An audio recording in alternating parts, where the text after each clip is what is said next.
Deputado, a gente, se for analisar a história do Brasil, muitas lutas, muitas conquistas, muitos retrocessos, enfim.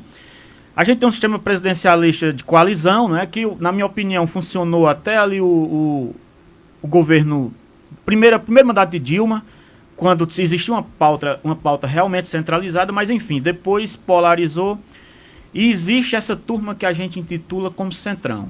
Hoje é muito fácil se eu pegar uma pessoa como o senhor, é muito fácil de eu identificar a sua pauta, porque é que o senhor luta. Se eu pegar um Nicolas Ferreira daquele, também é muito fácil de identificar. A minha pergunta é, no entendimento do senhor, a nível federal e a nível do Ceará, qual é a pauta do Centrão? Eu acho que o Centrão virou um sindicato de políticos profissionais que presta serviços, em especial à elite financeira, a elite do agronegócio. Por que presta serviço? Vamos aqui para uma aula de história, né? Para onde iam os filhos das oligarquias agrárias até a década de 30? Eles viravam políticos, né? Exatamente. Os filhos das oligarquias agrárias até a década de 30 do século XX, eles eram os próprios políticos. Teve uma mudança aí desse perfil, né?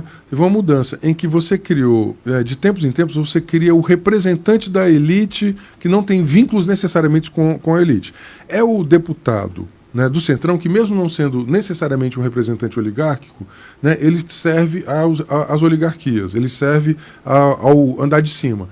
O Brasil, se tem uma coisa que é perene em 5 séculos de Brasil, é que o Brasil é muito desigual e sempre teve um andar de cima.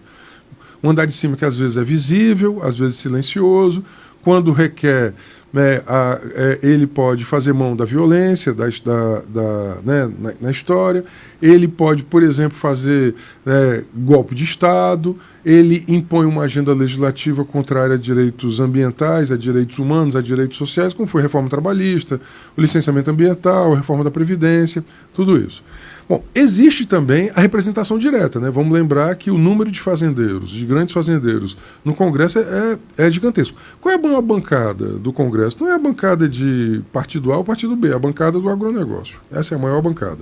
Então, me parece que a pauta do Centrão é a defesa de si próprio, via emendas, né, impositivas, que não tem fim, é um apetite que não tem fim, começam em 2014 com Eduardo Cunha. Vamos lembrar, quem inventou a emenda impositiva foi Eduardo Cunha. Não tinha isso. O Garibaldi Alves tentou fazer isso em 2010, não conseguiu. Em 2014, o Eduardo Cunha, né, de malsinada memória, né, e ele conseguiu impor essa derrota a Dilma naquele momento, que foi ali que começou o golpe. O golpe começa em 2014, avança em 2016. Depois vem Temer em 2017.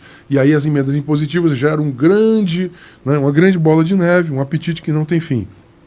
O Brasil é hoje, eu sou servidor federal, sou da área de políticas sociais. O Brasil hoje bagunçou o planejamento público. Por quê? Porque, às vezes, um deputado ele tem mais recursos discricionários do que um ministério. Dependendo do tamanho do ministério. Os ministérios pequenos, que eu estou falando, é óbvio.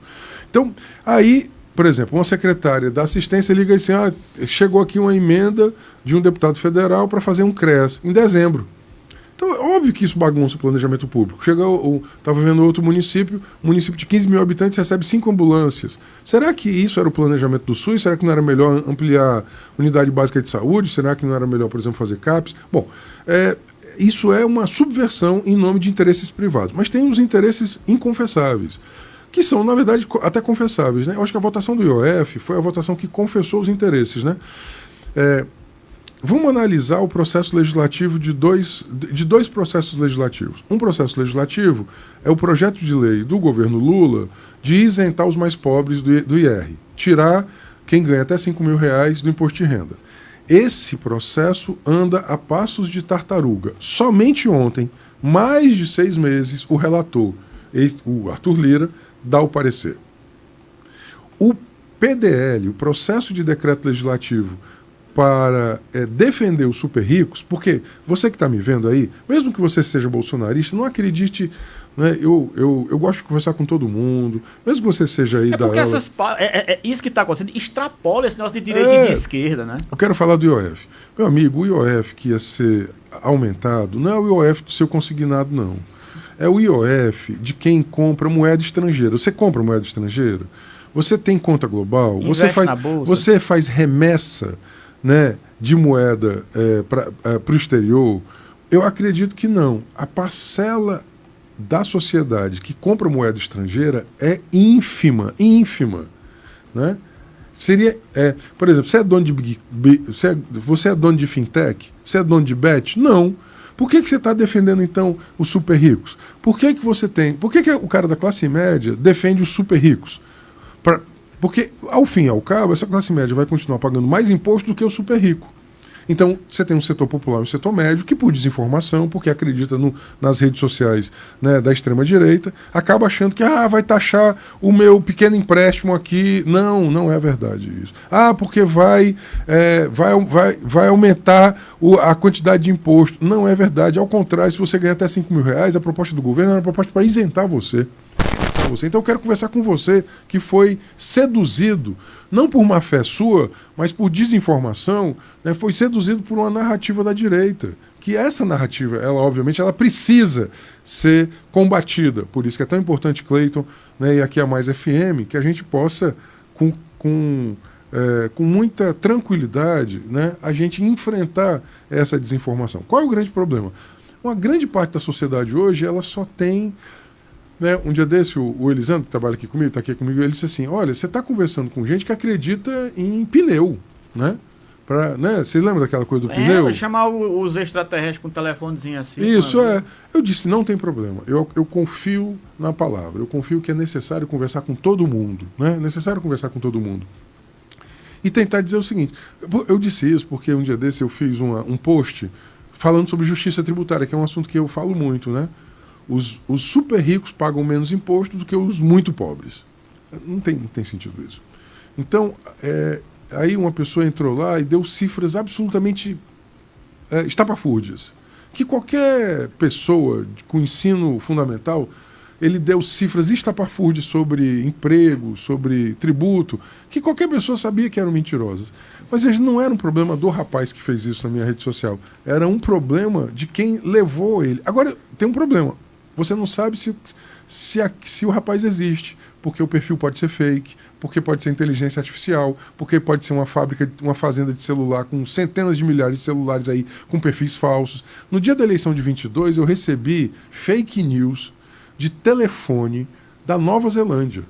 Ou seja, será que milhões de pessoas receberam fake news da Nova Zelândia sem saber... Por que na Nova Zelândia? Porque eles estavam fugindo das barras da justiça brasileira. Mais difícil de encontrar. Mais difícil de encontrar, claro.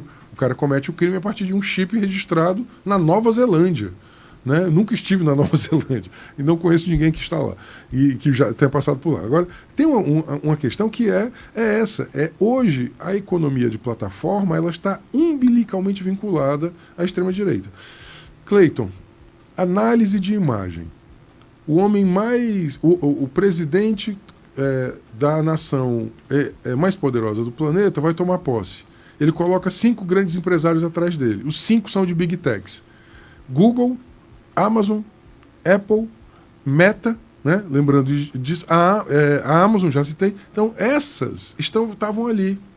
Todas essas. O recado está dado, né? O recado está dado. A quem servem as Big Techs? Nós estamos aqui, né? Nós somos de carne e osso. Né? Estamos aqui na Mais FM, tem registro, concessão, né? Você tem CPF. Então, ou seja, né? A rádio tem CNPJ. Cara, eu já ganhei 3 processos contra a Meta por ameaça de morte a mim, para eu descobrir quem era o ameaçador. Eu consegui retirar o conteúdo, com base no Marco Civil, mas a Meta disse que não consegue liberar o IP, porque diz que tecnologicamente... Uma vez eu fui alvo de um outro processo, no caso com o WhatsApp, você é do direito, você vai gostar disso, eu usei o Marco Civil da internet e o Código Eleitoral. A juíza, ela me deu ganho de causa 3 vezes, num único processo, dizendo, olha, se você... e disse para a companhia, se você não tem como evitar o crime, você não deveria oferecer a tecnologia para o crime acontecer. Exatamente. Se você não pode entregar o produto, não ofereça, né?